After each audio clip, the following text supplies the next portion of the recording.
bem com todos? Espero que sim. Vamos então à luta? Vamos continuar com o nosso estudo incrível dessa saga que André Luiz deixou pra gente? Ótimo!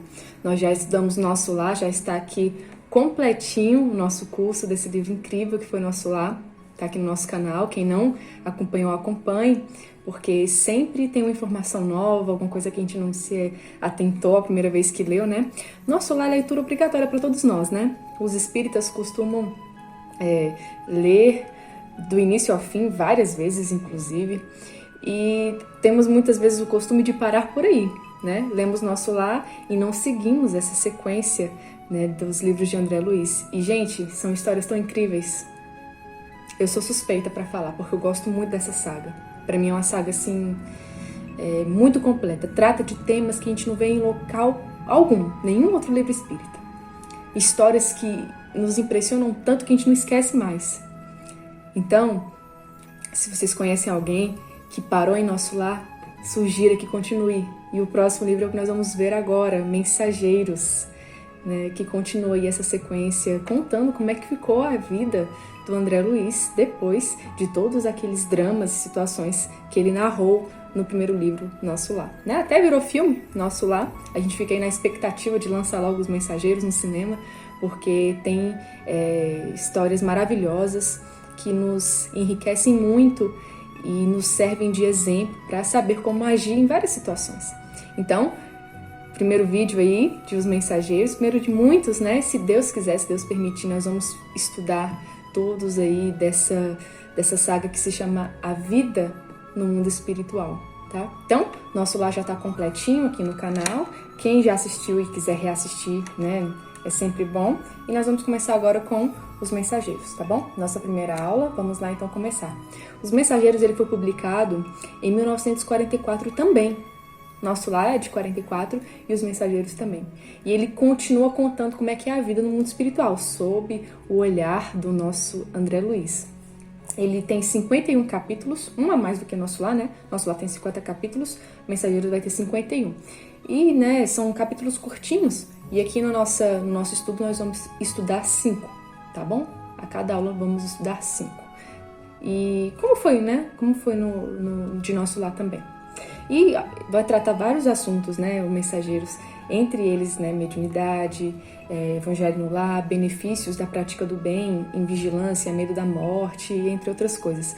Quando a gente fala de mensageiros, né, pelo menos quando me falam sobre mensageiros, a lembrança que eu tenho mais forte é logo do início, onde André tem o contato com os médiuns e doutrinadores que faliram em suas missões aqui na Terra. É uma coisa muito marcante desse livro, né? Mas ele vai tratar de várias outras questões e nós vamos aqui, né, trabalhar cada uma delas. Muito bem, vamos lá para o nosso primeiro capítulo, capítulo 1, que se chama Renovação. Então André, ele se sentia um outro homem, bem diferente daquele que tinha chegado lá em Nosso Lar. O seu objetivo maior agora era a sua renovação espiritual, trabalhando em favor de todos.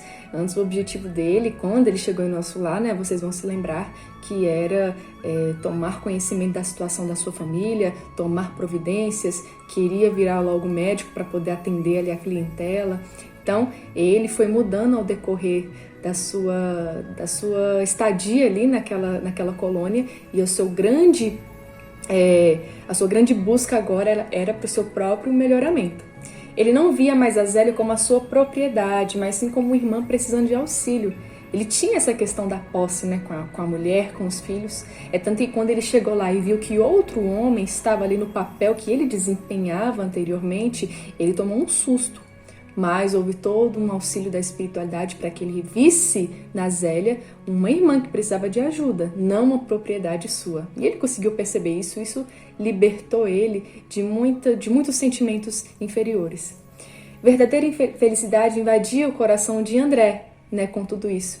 Mas essa felicidade veio acompanhada de um terrível tédio, já que ele não tinha, né, mais aquela obrigação de estar ali com a família o tempo todo, porque percebeu que eles precisavam caminhar com as suas próprias pernas. Ele ficava desempenhando as suas tarefas nas câmaras, né? Todo dia ele ia lá, escutava os doentes, aplicava passes, e isso foi gerando nele um certo tédio. Queria um desafio, algo novo. E a Narcisa, que era sua companheira, né, trabalhadora das câmaras também, percebeu isso e o aconselhou a procurar um curso, um serviço diferente, e ela sugeriu, inclusive, que ele procurasse o Ministério da Comunicação, porque estava aberto vários cursos. É uma coisa tão bacana, né, gente, essa parte espiritual, que de repente abrem cursos. Imaginem nós aqui desencarnados, né? E a gente lá na nossa colônia, se Deus quiser, colônia, né? Depois de uma rápida passada no umbral, não, né? Vamos direto pra colônia, se Deus quiser. E a gente falando, só abrir o curso lá no Ministério tal, vamos nos inscrever? Vamos experimentar esse serviço? Olha que coisa bacana, olha que coisa joia vai ser. E assim aconteceu com o André. Olha, lá no Ministério da Comunicação, Narcisa falou, tem vários cursos abertos, se inscreve lá, passa lá. Eu acho que vai fazer bem pra você. E ele poderia fazer isso, né? Ele conversou com o Tobias, que era, vamos dizer assim, o seu chefe, né? Vamos colocar nesses termos. Ele era o seu superior imediato. E ele falou com o Tobias sobre o seu desejo de fazer um curso, e aí Tobias atendeu prontamente, porque André estava trabalhando direitinho, e isso era uma oportunidade dele, né, se desenvolver, crescer, aprender coisas novas e trazer esses conhecimentos para as próprias câmaras de retificação onde ele trabalhava lá. Então, esse é o nosso capítulo 1 e o capítulo 2 se chama Aniceto. São curtinhos, estão vendo? Os capítulos são bem curtinhos. E essa primeira aula, inclusive, vai ser bem rápida, porque essa parte ela é bem introdutória, não vamos chegar nas histórias realmente que acontecem. Então vai ser uma aula mais curtinha, tá bom? Não fiquem preocupados, não. Então, André conversa com Tobias, ele acha excelente essa ideia dele de procurar uma coisa nova, né? E aí ele sugere que André procure Aniceto, que era um trabalhador lá de nosso lar, era um grande instrutor que estava ali, né, à procura de novos alunos para aprenderem junto dele. E aí André fica empolgado e ele junto com Tobias vão até a casa onde Aniceto se instalava, e ele não morava sozinho, ele morava com 5 outros companheiros que haviam sido seus discípulos na Terra. E aí, quando André está de frente para Aniceto, ele sente que era uma figura bem enérgica, mas ao mesmo tempo bem amorosa, e se sente bem na presença dele, né? Aniceto foi um grande espírito, Aniceto. A gente vai ver no decorrer do livro, né, os ensinamentos que ele vai trazer para a gente. E aí, Aniceto fala um pouquinho sobre o curso. E ele diz o seguinte: o departamento de trabalho afeta a nossa responsabilidade? Aceita somente os cooperadores interessados na descoberta da felicidade de servir. Comprometemo-nos mutuamente a calar toda espécie de reclamação. Ninguém exige expressão nominal nas obras úteis realizadas, e todos respondem por qualquer erro cometido. Ou seja, para poder ingressar nesse trabalho que Aniceto seria o instrutor, primeira coisa é que não podia reclamar. Primeiro ponto, sem reclamações. Segundo ponto, se você fizesse algo de bom, de útil, não esperar elogios. Não iriam acontecer. Não iria acontecer, não era o objetivo ali. E se qualquer um dos participantes errasse em algum ponto, todos responderiam. Essas eram as regras do curso. E aí, vocês estariam preparados para um curso desse? André se colocou ali pronto para o trabalho. Queria aprender, ele queria servir. E a divisão que o Aniceto fazia era muito interessante. Ele reunia os seus alunos de acordo com o que eles tinham feito quando encarnados. Então André, que era médico, ia ficar ali mais próximo de um outro que era médico também. E assim ele reunia professores juntos, donas de casa, colocava todo mundo junto. Era a maneira que ele fazia, que ele tinha percebido que para o serviço que ele ministrava era mais eficaz. Então ele explica as regras de como funcionaria aquele curso, André aceita e ele fica feliz, fica satisfeito. Só tinham poucas vagas faltando, né? E André tinha conseguido pegar aí uma das últimas. Então ele orienta que André no dia seguinte vá até o centro de mensageiros, localizado lá no Ministério da Comunicação. Lá ele iria assistir uma palestra, ia ficar por dentro de algumas histórias, e começar realmente o serviço. Então, é o nosso capítulo 3 no Centro de Mensageiros. No dia seguinte, conforme combinado, André vai até lá junto com Tobias. Tobias entrega André para Aniceto e fala: agora é responsabilidade sua, boa sorte, bons conhecimentos aí, boa experiência para você. André fica emocionado e sai acompanhado ali de Aniceto, que agora seria o seu novo instrutor, pelo menos durante esse período. Bom, lá André descobre que nesse centro de mensageiros eram realizados vários trabalhos. Muitos espíritos, inclusive de outras colônias, iam lá no centro de mensageiros fazerem cursos antes de reencarnarem. Gente, existe toda uma preparação antes da gente voltar. Não é uma coisa, tô entediada aqui nessa colônia, acho que eu vou reencarnar. Não é. Tem toda uma preparação, tem toda uma lógica, né? Isso é como se fosse um grande vestibular mesmo, em que a gente fica fazendo cursos preparatórios, né? E fica nervoso quando chega a hora da prova, e a prova é quando a gente está aqui, né? As provas, né, que vêm durante aí a nossa estadia são várias. Muitas vezes a gente erra, outras vezes a gente acerta. Então, assim, muitas pessoas iam lá no centro de mensageiros fazerem cursos para se preparar para a volta aqui na Terra. Deslumbrado, isso o André narrando, deslumbrado a atingir a série de majestosos edifícios de que se compõe a sede da instituição. Julguei encontrar algumas universidades reunidas, tal a enorme extensão deles. Pátios amplos, povoados de arvoredo e jardins, convidavam a sublimes meditações. Então André se julgava estar diante de uma universidade, porque as pessoas transitavam com as suas mochilas, com os seus cadernos, indo para um curso, indo para outro, indo para uma aula, se encontrando com professores. E assim, os edifícios muito amplos, com muitos jardins, com muita árvore. Ele se jogava, achava que estava numa universidade, numa faculdade. De tão grande que era a movimentação de pessoas ali, incrível. Então tem de tudo do lado de lá, gente. Tem de tudo. Aqui que é uma cópia de lá, né? Lá que é a verdadeira vida.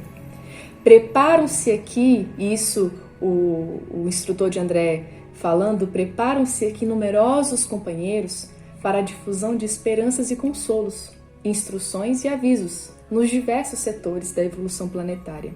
Organizamos turmas compactas de aprendizes para a reencarnação e lá eles estudavam de tudo. Nós vamos focar aqui nessa primeira parte nos cursos voltados para médiuns e doutrinadores, mas lá se aprendia de tudo, era um centro de mensageiros mesmo. Médiuns e doutrinadores saem aos milhares com esperança de realizarem um bom trabalho na Terra. No entanto, poucos voltam vitoriosos. Saem como os futuros mensageiros da Boa Nova e voltam como doentes, necessitando de amparo. Então lá saíam aos montes esperançosos, falando: não, dessa vez não tem como eu falhar, não. Dessa vez eu vou ser um médium, eu vou ser um doutrinador exemplar. E fazia os cursos, pessoas ficavam se preparando por anos, por décadas. Pessoas se preparavam por décadas para ser médium aqui na Terra. Pouquíssimos voltavam vitoriosos, normalmente voltavam mais doentes, precisando de recursos, necessitando de todo um amparo da espiritualidade que lá estavam aguardando. Então olha essa tarefa, olha que tarefa importante, a tarefa de um médium, de um doutrinador. Nós não temos noção. Aqui nós vamos ter um pouquinho da responsabilidade de ser um médium e um doutrinador, mas ainda assim não vamos ter extensão total disso.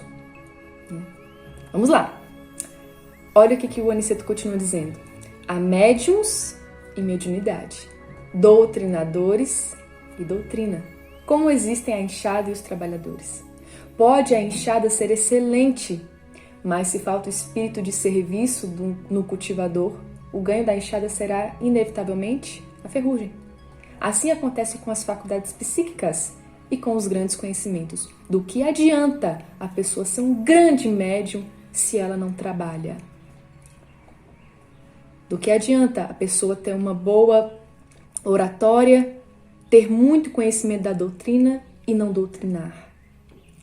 São responsabilidades nossas e nós, como espíritas, não podemos deixar essas responsabilidades de lado. Nós temos um compromisso com isso. Temos. Então, se estamos aqui e essa responsabilidade está batendo a nossa porta, que possamos ter olhos de ver e ouvidos de ouvir, para não deixar essa tarefa de lado, para não chegar do lado de lá, né, como doentes necessitando de amparo, como pessoas que falharam em suas missões no que diz respeito à mediunidade.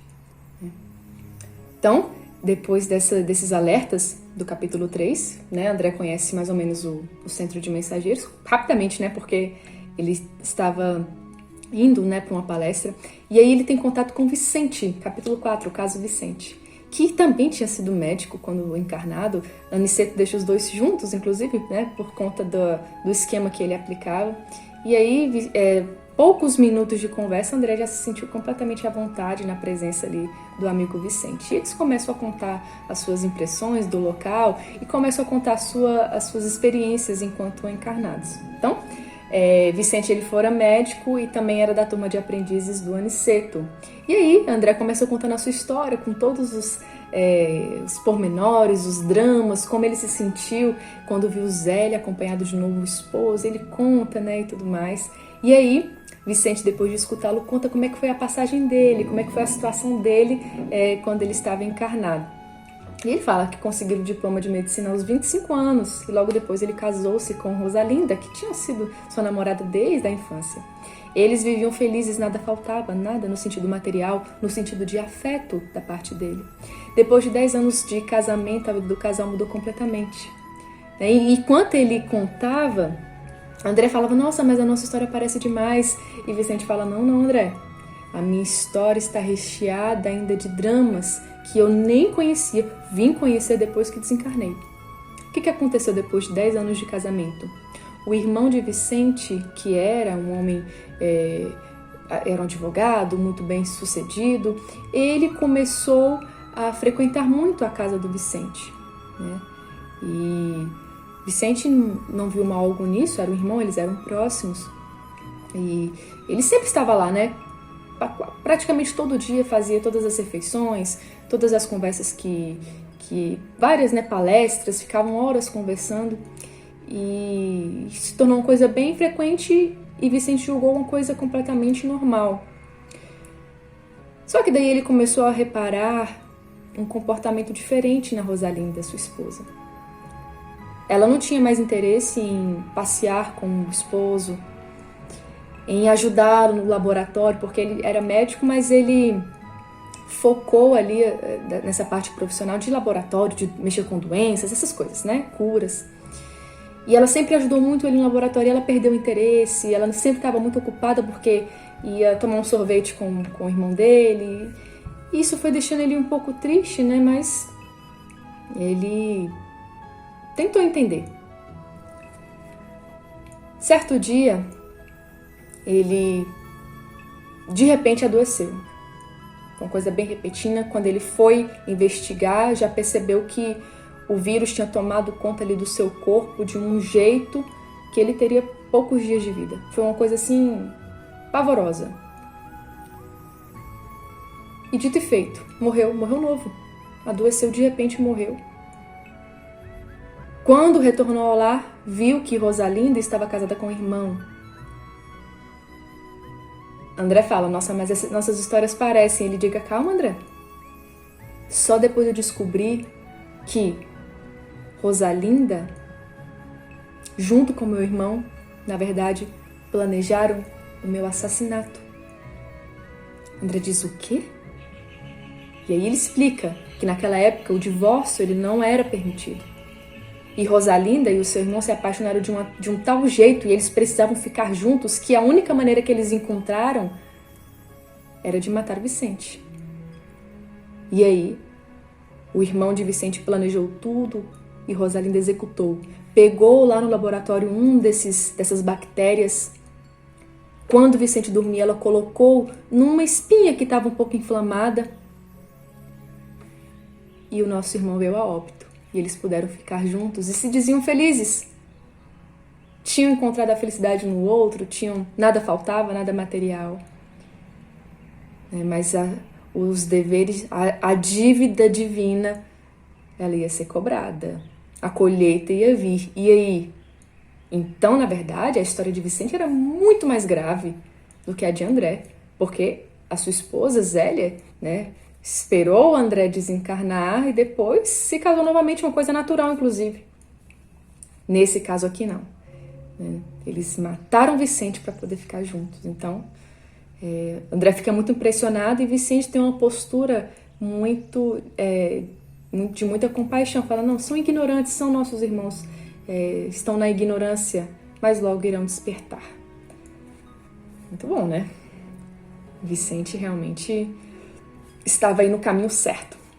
Esse é o capítulo 4, o caso Vicente. Vamos lá para o último capítulo dessa aula de hoje, que se chama Ouvindo Instruções. Então, André e Vicente se juntam aos demais em um grande salão para ouvir a palestra de Telésforo.